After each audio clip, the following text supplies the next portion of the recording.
Hello दोस्तों। तो आज फिर से स्टार्ट करता हूँ एनसीईआरटी बुक एक्सप्लेनेशन वाली सीरीज़ में। इसमें जितने भी एनसीईआरटी की लाइन है जो इम्पोर्टेंट है जो नहीं भी इम्पोर्टेंट है उसे मैं समझाने का कोशिश करूँगा। ठीक है, तो स्टार्ट करते हैं। देखो, R H. Whittaker proposed 5 kingdom of classification, ये बोलना चाह रहा है। आर.एच. व्हिटेकर ने 1969 में प्रपोज किया था किंगडम क्लासिफिकेशन। ठीक है, the kingdom defined by him were named, जो किंगडम को जो डिफाइन किया था उन्होंने, उसके हिसाब से नामकरण करा था उन्होंने।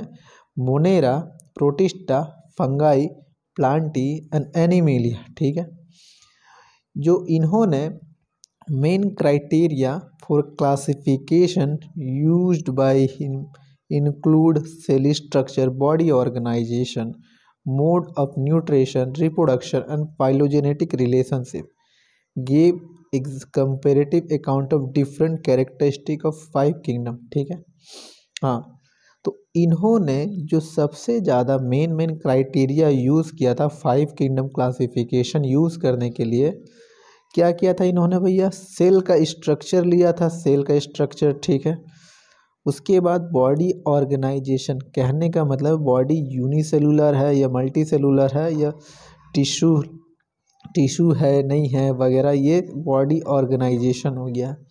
मोड ऑफ न्यूट्रिशन, वो भोजन किस प्रकार करता है, मतलब कि कहने का मतलब वो खाना खुद से बनाता है या औरों से खाता है खाना भोजन। रिप्रोडक्शन कहने का मतलब यह है कि वो सेक्सुअली रिप्रोड्यूस करता है या एसेक्सुअली रिप्रोड्यूस करता है, मतलब स्पोर बनाता है या गैमेट बनाता है, या फ्रेगमेंटेशन के थ्रू होता है या बाइनरी फिजन के थ्रू होता है, ये चीज़ें थी। और फाइलोजेनेटिक रिलेशनशिप, मतलब अपने पूर्वजों से उनका क्या रिश्ता था नहीं था, वो सारी चीज़। ये 2.1 में जो कंपेरेटिवली डिफरेंट कैरेक्टर 5 किंगडम दे रखा है, ऊपर वाले में दे रखा है। तो सबसे पहले एक चीज़ बता दे रहे, ये वाला जो है ना, क्या बोलते हैं 5 किंगडम का, इसमें ये चीज़ आप थोड़ा सा भैया याद रखिए,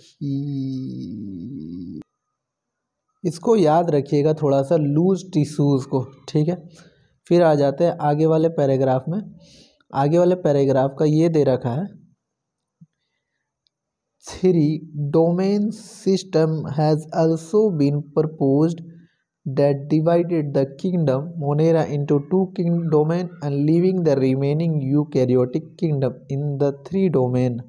ठीक है, thereby 6 kingdom classification। हाँ, ये बोलना चाह रहा है 3 डोमेन सिस्टम, यानी कि उसके आगे जो डिवीज़न हुआ है, फर्दर किया गया डिवीज़न, उसको प्रपोज किया गया। ठीक है, जिसमें कि मोनेरा को 2 पार्ट में यानी कि 2 डोमेन में बांटा गया है, लेकिन जो बाकी यूकैरियोट है कि उनसे कुछ भी छेड़खानी नहीं किया गया, मतलब उसको एज इट इज़ रख दिया गया। ठीक है, तो ये 3rd डोमेन हो गया, 2 डोमेन ऊपर एक नीचे, 3rd।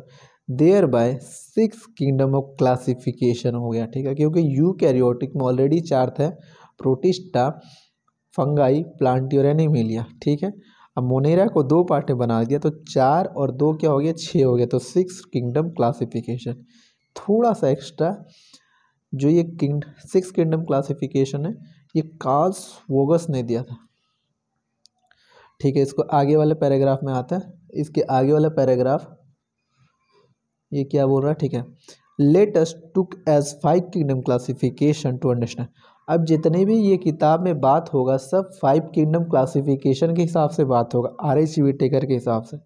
To understand the issue and the consideration that influence the classification system. ठीक है, अर्लियर क्लासिफिकेशन सिस्टम इंक्लूड, देखो जो शुरुआत में जो क्लासिफिकेशन दिया गया था उसमें क्या गया था, उसमें इंक्लूड किया गया था बैक्टीरिया को, ब्लू ग्रीन अलगी को, फंगाई को, मोसेस को, fern, gymnosperm, angiosperm, under Plantae.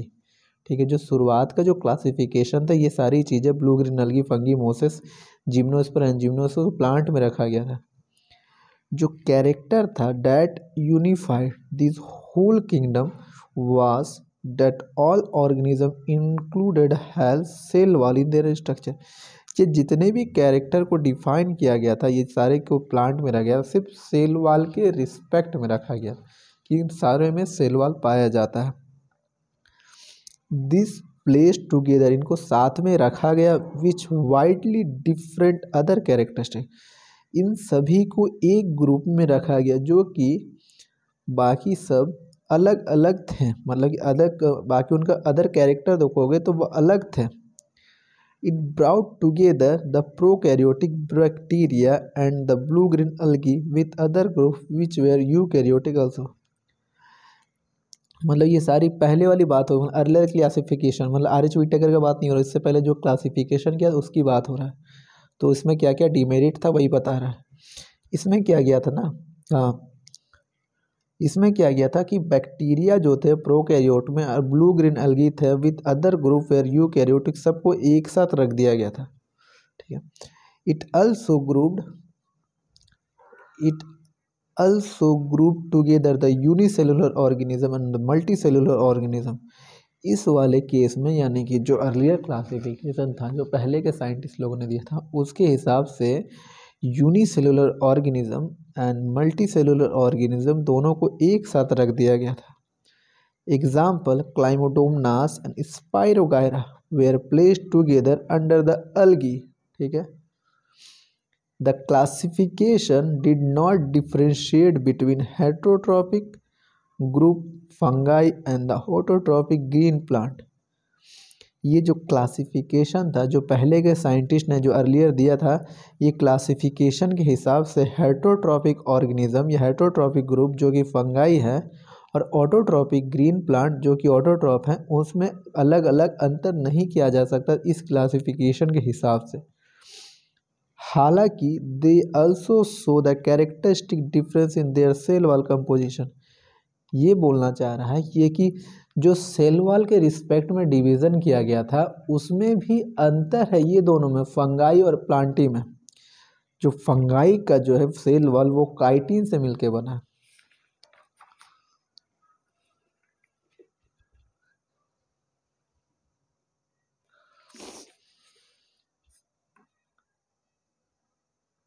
हाँ, फंगाई का जो सेल वॉल काइटिन से मिलके बना है, while the green plant had a cellulose cell wall, जबकि ग्रीन प्लांट का सेल वॉल जो होता है सेल्यूलोज से मिलके बना होता है।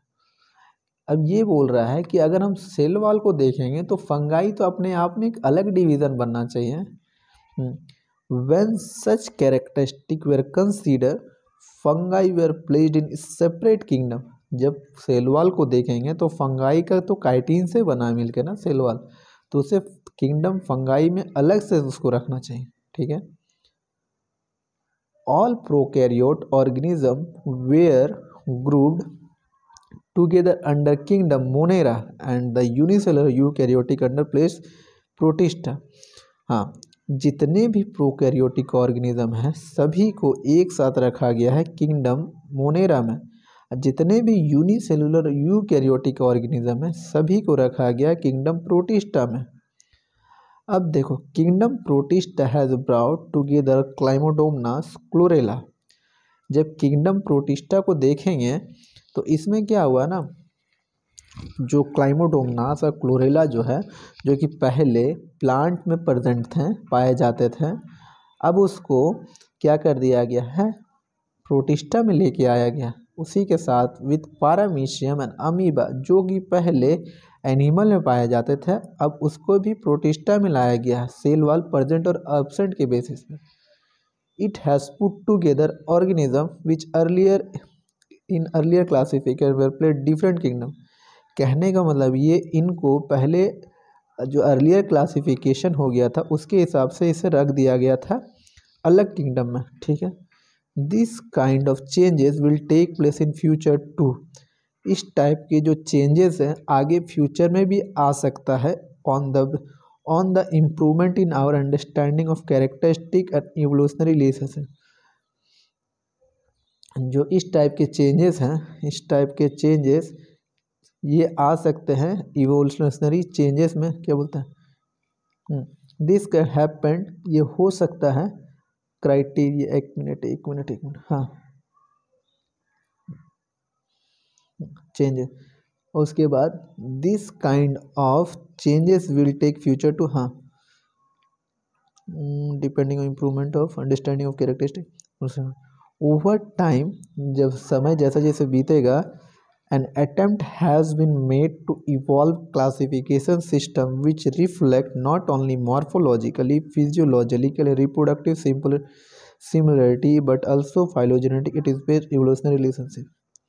कहने का मतलब है जैसे जैसे समय बीतता है या बीता है उस तरह जो क्लासिफिकेशन किया गया उसमें अंतर ये आया कि हमने सिर्फ मॉर्फोलॉजिकली कैरेक्टर नहीं देखा, मतलब कि जो सिर्फ एक्सटर्नल जो कैरेक्टर होता है वो नहीं देखा, हमने उसकी फिजियोलॉजी भी पढ़ी, उसका क्या काम करता है, किस प्रकार काम करता है, रिप्रोडक्शन वो किस प्रकार रिप्रोडक्शन करता है, ठीक है, रिप्रोडक्टिव सिमिलरिटी, ठीक है, और उसके फाइलोजेनेटिक भी कैरेक्टर देखे कि अपने मतलब पूर्वजों से क्या रिलेशन होता है, इवोल्यूशनरी रिलेशन, ठीक है।